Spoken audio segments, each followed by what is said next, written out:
Langgam sa Bisaya lumilipad na, pero sa Tagalog nagkamang pa. Parehan yan. Nagabaw ko so. O diba o? Nakikita nyo naman. Nagtulungan talaga sila kabakas o. Ala, hindi ko alam paano nila yan iangat no. Pero kanina dito pa yan galing. Dito. Yan, nandiyan na sa ano, ilalim ng dalawang stone bato.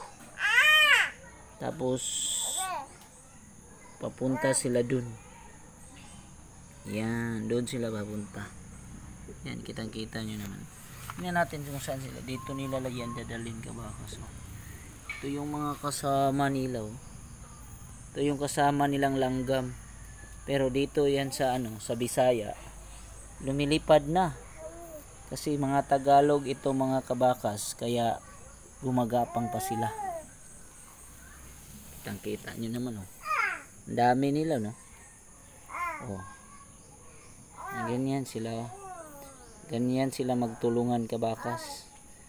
Sa Bisaya naman, pag ganitong mangyari, pag sila po ay lumalabas, sila po ay gumagapang, ibig sabihin lagi nang umuulan. Hindi ko alam pa saan ito pupunta. Dito sila pupunta kabakas sa pinakamalawak na bundok. O may bundok pala sila dito kabakas na tinitirahan. O dyan sila. Dyan nila ano dadalhin. Siyempre ito yung pinakamalaking bato na nakita nila kabakas. So dyan sila sa ilalim, kita niyo naman.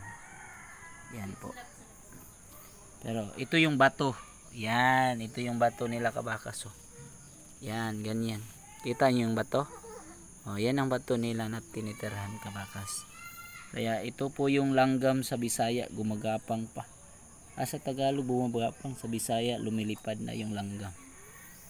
Gets nyo?